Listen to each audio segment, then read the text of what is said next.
The world of the ancient Mesopotamians was one that was filled with various invisible and supernatural creatures, some of which were good, but others that were definitely evil. There were gods, ghosts, witches, and demons, all of whom were seen as a natural part of everyday life in this region in ancient times. Indeed, the existence of demons was basically taken for granted by the Mesopotamians, and there was never a question whether or not they existed, but rather what should be done if you actually encountered one.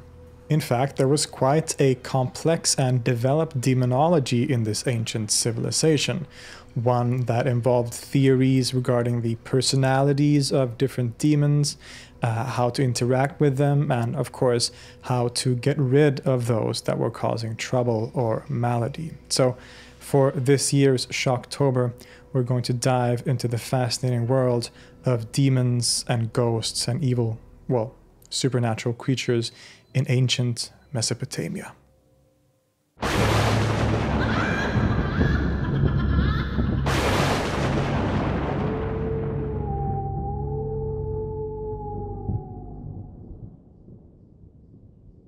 I am very excited to say that this is a big collaboration between 4 different creators here on YouTube. I am working together with my friends Dr. Justin Sledge from the channel Esoterica, Dr. Angela Puka from Angela's Symposium, and Dr. Dan Atrell from the channel The Modern Hermeticist. We will all be making videos and releasing them today on somewhat related topics in terms of occultism, I guess, but also things like spirits and exorcisms. I will tell you more about this collaboration at the end of the video, but it is truly a blessing and such a privilege to be working with such amazing people that inspire me. Go check out their channels. They're all amazing if you haven't already, and check out their videos, which are going to be so interesting. Now, even though there were certainly many demons in ancient Mesopotamia, it's important to remember that the modern idea of demon doesn't really correspond to the way that the ancients conceived of these beings. The idea of demons as an exclusively evil creature associated with the devil that is out to hurt or possess humans is one that very much develops with the writers of early Christianity. Ancient people in pre-Christian times had a rather different conception of demons. The word itself, demon, comes from the Greek term daimon, and a daimon in ancient Greece was a much more ambivalent creature. Basically, a daimon was a spiritual being that stood in between the gods and humans. The gods were, of course, the highest beings in existence, and us humans are lower physical creatures. And in ancient writers such as Plato, the daimons fit right in between. They are spiritual beings that are more powerful than humans, but not quite gods. As such, they often acted as intermediaries between the two realms, and could serve as positive inspiration or as cause for trouble. Daimons were neither good nor evil. They were both good daimons and evil daimons. So while the idea of evil daimons did technically exist, that was only one category of this elusive being, and would thus have a slightly more complex perspective here. The situation in ancient Mesopotamia was basically the same. Demons could be both good or evil with different personalities. It's not that any given demon was either good or bad definitively, but they could do good or evil things. Their nature wasn't set in stone, but had personalities and emotions just like other creatures. Obviously, the Mesopotamians didn't use the Greek word daimon, especially not in pre-Hellenic times.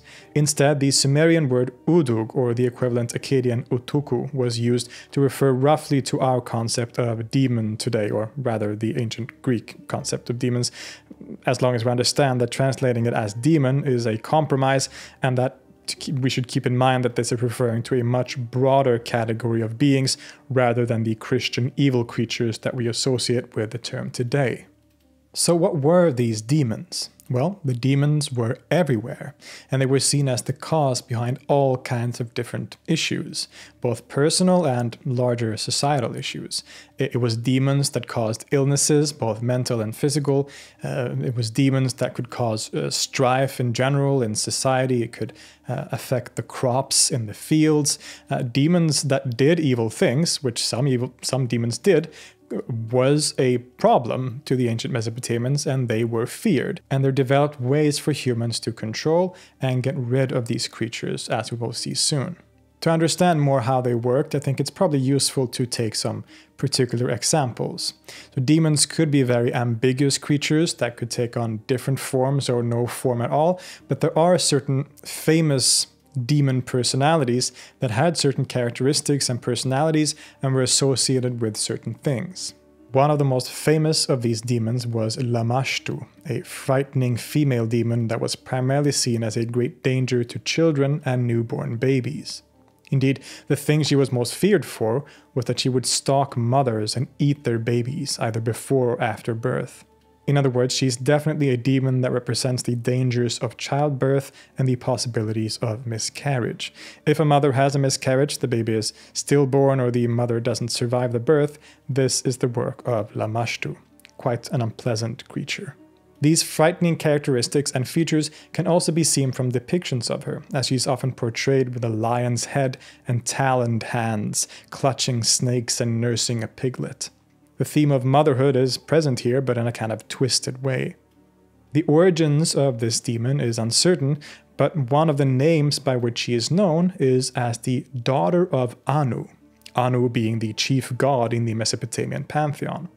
In other words, it seems like Lamashtu originally came from the world of gods, perhaps a goddess herself, but that she somehow fell from that position to instead inhabit the world as an evil demon. Obviously, this was the kind of demon that people wanted to get rid of, and there were many techniques and rituals aimed at doing exactly this, complex incantations that would drive her off. Connected to this, another very famous and well-known demon in this context is Pazuzu. Indeed, he is perhaps best remembered as the demon from the 1973 movie The Exorcist, in which he basically plays the role of the villain. This is quite interesting because while Pazuzu certainly has a frightening appearance, and some incantations do describe him as the king of the evil wind demons, he was mostly used as a protective spirit, particularly against Lamashtu.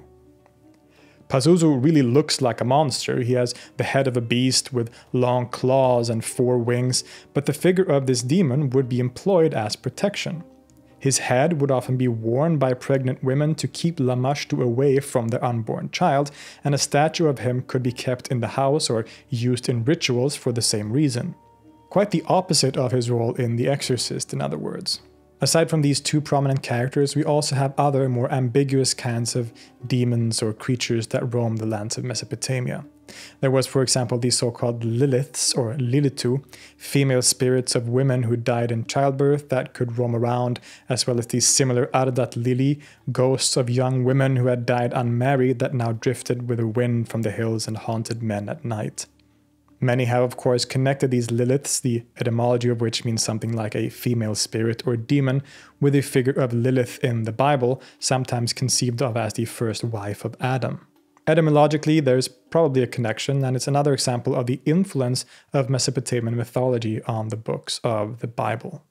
Again, to protect themselves against all these malevolent forces, the Mesopotamians used various techniques of what we could call magic. Just like in the later Islamic world, basically all magic or occult practices had a protective purpose. It sought the help from God or gods from evil forces and their influence, either to eradicate an already existing problem or to prevent something bad from happening to begin with. There are examples of non-protective magic too, though, and the most famous and prominent example of this is the witch. Yes, there were witches in ancient Mesopotamia too. Gina Konstantopoulos writes that the witch is, quote, perhaps best rendered as malevolent magic user. Known as Kashaptu in Akkadian, witches were evil cosmic beings similar to demons that used magic to do evil rather than for protective reasons. They could hurt or curse people and could be both male and female, even though the female version is definitely overrepresented. In other words, while magic could be used for good or evil, the kasheptu or witch represented the malevolent use of magic and something that one needed to be protected from. So now that we have a kind of general overview of some of the creatures and evil spirits that roam the lands of ancient Mesopotamia, what can we say about the actual practices used to ward off these forces?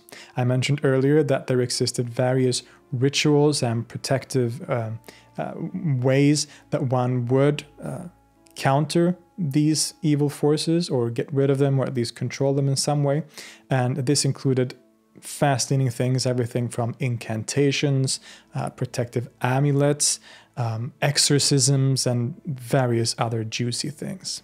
It's definitely true that the Mesopotamians had developed systems of occult protective rituals. Indeed, a lot of such traditions that we find in other places later in history, such as in the Greek magical papyri or in Egyptian and Roman magic, may actually originate in places like Babylonia and Assyria.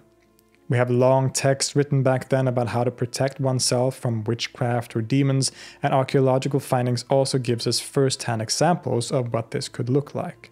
At the center of this tradition was a class of professional exorcists referred to as ashipu. These were ritual specialists that could do everything from divination, herbal medicine, and to exorcise and banish evil demons. A pretty important person in a society in which these forces were omnipresent. The ashipu had a bunch of different tools and special knowledge with which he could accomplish this. First and foremost, when protection was sought from evil spirits or misfortunes, this was done from the gods.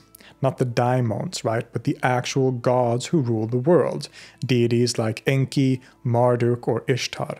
In other words, the ritual specialist would counter evil spirits by invoking the power of and seeking the help of the gods. And he would do so through spells, incantations, and magical objects such as amulets. Not only do some of these objects survive, but we also have significant writings which attest to these practices and even sometimes give instructions. There are very significant works such as the so-called Exorcist's Manual, a compendium of everything that an aspiring professional needed to know in terms of esoteric knowledge, incantations, medical knowledge, and generally how to perform rituals of exorcism. Works such as these are invaluable for our understanding of how these magical practices worked in antiquity, on top of just being incredibly fascinating in themselves. So say you were being bothered by a demonic force. Perhaps your house was being haunted, or a family member had mysteriously fallen ill, or you wanted to protect your baby from the child-eating lamashtu. In that case, you could simply call an ashipu, who would come and solve your problem. He would, and it is mostly he in these cases, show up to your house and make an assessment of what needed to be done. Since ghosts and demons were such a taken-for-granted part of everyday life, the vibe here is kind of similar to people today calling for a doctor to help with a medical problem. Got a demon problem? Just call your local ashipu and he will help you out. And indeed, in this culture, the doctor was kind of the same person as the exorcist, since the ashipu could also have medical knowledge. Once the demon was identified or the ashipu knew what needed to be done, he would get to work, gathering all the materials that were required for the ritual before it would commence. We've already mentioned some of the details of the kinds of practices and material that would be used in these kinds of exorcistic rituals. Say, for example, that your troubles were caused by a ghost, the spirit of a deceased human being. This could happen for various reasons, and the effects of the ghost would often be connected to the way they died. If you have trouble breathing, maybe that's a ghost who died by strangulation or by drowning. Do you have a terrible fever? Maybe you're haunted by a ghost who died in a fire. Ghosts were, again, spirits of the dead who had not quite moved on to the underworld, or, in more sinister examples, might have been summoned by a necromancer. The job of the exorcist in these cases was to make sure the ghost could make its way to that underworld through reciting incantations and spells. It's all kind of similar to the way that we conceive of ghosts today and the way that they are portrayed in movies and so on. The ashipu, as part of this ritual, could chant incantations that included instructions like, "I implore you to return to your true abode in the underworld," and then the ghost would hopefully listen to him, for example. Now, if your problems were rather caused by a demon, that was a more complicated matter. Demons are not deceased human beings, but immortal spirits, as we saw, standing in between gods and men. So unlike a witch or a ghost, you couldn't get rid of a demon by killing it or destroying it. This required more complicated rituals. In the case of Lamashtu, the baby-eating demon we discussed before, there were several ways of getting rid of her. Usually, the exorcist would use a figurine of the goddess herself, which became like a kind of receptacle or body for the actual demon. The figurine could be placed next to the victim or in general kept in the house. Then followed several days of ritual. The figurine would be taken care of, even perhaps fed and such things, almost in a way to show hospitality and get the demon on your good side. The exorcist would, throughout these days, recite incantations and perform various rituals. All the effects of the rituals performed upon the figurine were transferred to the demon herself, so to say. So the figure of this demon, just like when you pray to a god in various polytheistic religions, were seen as a kind of as embodying the demon, and what you did to the statue or the figurine affected the actual spirit herself. Lastly then, after these days of rituals, the figurine would be taken away and buried outside the city walls, together with another figurine of a black dog. Thus, one had banished Lamashtu. In the case of this demoness, we also often see the employment of Pazuzu, that other demon, as a protective force in these rituals. In connection to rituals like these, or just in themselves for preventive or protective reasons, the exorcist could also make amulets that would protect the person. Amulets could look in different ways and be made up of various materials, and their contents developed across the history of Mesopotamia. For the most part, amulets in Mesopotamia were so-called unlettered or semi-lettered amulets. In other words, they didn't necessarily have anything written on them or inscribed on them. Lettered amulets would appear later in Egyptian and Roman contexts and adopted in Mesopotamia through that, but in the earlier period this was usually not the case. An amulet could be a little bag made of animal hide that contained some sort of natural material, like a plant or something that was considered protective, or the object could be infused with its protective powers through incantations vocally recited over it by the exorcist. It could then be worn around the neck or hung above the door or bed of someone you wanted to keep safe.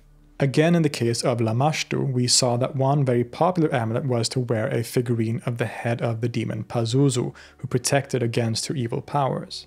The spells and incantations used by the Ashipu or exorcist could vary, also depending on the particular circumstance or spirit that one worked with. But in most cases, they take the form of seeking help from the gods, praising them before asking for the specific favor, and ending with a promise to fulfill if help is granted.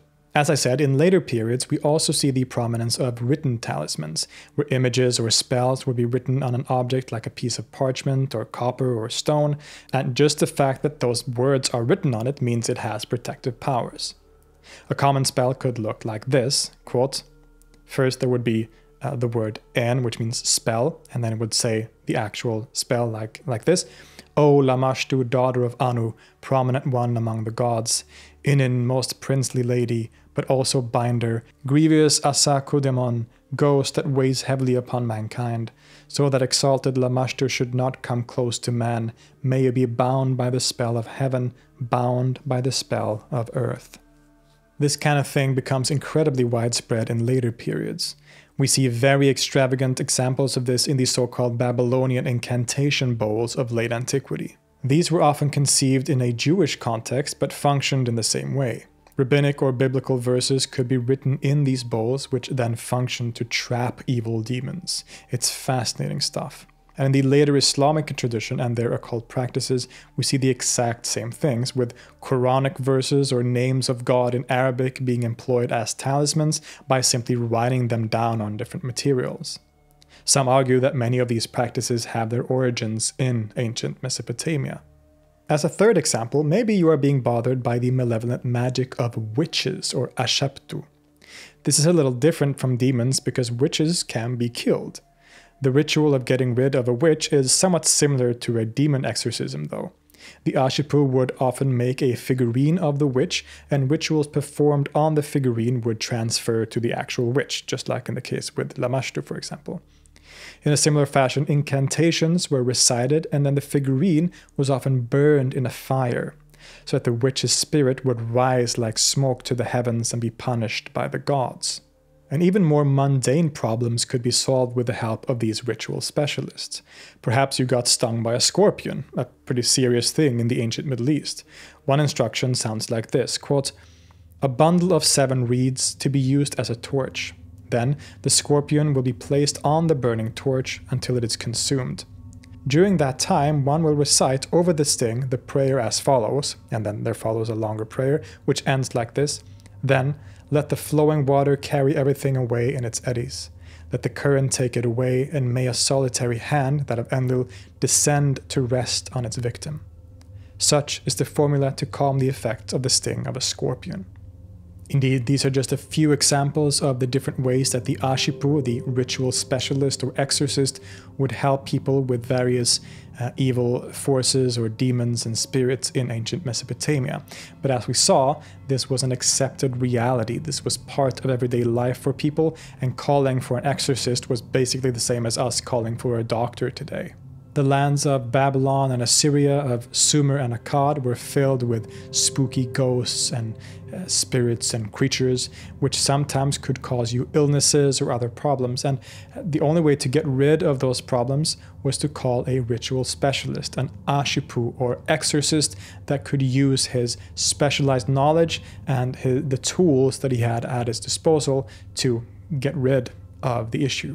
Some of this we recognize very clearly from our modern conception of these things, from how ghosts work to demons and exorcisms, but we should also be careful not to project our modern ideas onto a context in ancient times that was very different. A lot of these concepts and ideas have a different meaning to the ancient Mesopotamians than they perhaps do to us today, but at the very least it remains a fascinating tradition of occult practice, a fascinating tradition of ancient religion that not only can tell us a lot about the development of these kinds of ideas all the way to modern times, but also, of course, fits perfectly into this wonderful yearly tradition of Shocktober here on Let's Talk Religion. As I said in the beginning, this is a collaboration with 3 other creators. Again, Dr. Justin Sledge from Esoterica, who will be making a video about the Dybbuk, the very famous kind of possessing spirit of Judaism. And especially, or particularly, he will be talking about the first case of Dybbuk exorcism in the, I believe, the 16th century. And that's incredibly fascinating and, of course, connected to what we talk about here. So I have talked just now about ancient exorcism, the earliest examples of exorcistic rituals in ancient Mesopotamia, and Justin will be talking about how that tradition is also present to some degree in Judaism with the case of the Dybbuk. So check out that video. Dr. Angela Puka from Angela Symposium will be making a video about ancestor worship, again, very strongly connected to a lot of what we've been talking about here today. Incredibly interesting stuff, so check out that video. And Dan Atrell, aka the Modern Hermeticist, will basically be putting out a full audiobook of a 17th century translation of the Arbatel of Magic, a fascinating grimoire from the 16th century about ceremonial magic. So do not miss out on those incredibly fascinating videos by some amazingly talented creators and friends and amazing human beings. Go to their channels. There will be links in the description to all of that stuff, to their videos and to their channels. Go watch the videos, go subscribe to their channels. You will not regret it. It is truly some really awesome content here on YouTube. I hope this video was a good introduction to some of the earliest examples of magic, some of the earliest examples of occult practices, and in particular exorcisms and demons in ancient Mesopotamia. This is such an interesting topic to research and talk about. I just love doing this stuff, and especially on a October evening like this. Look forward to more episodes in this year's Shocktober.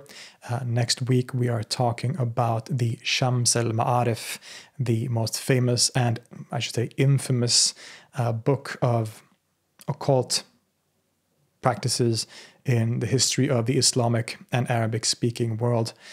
So I will see you then.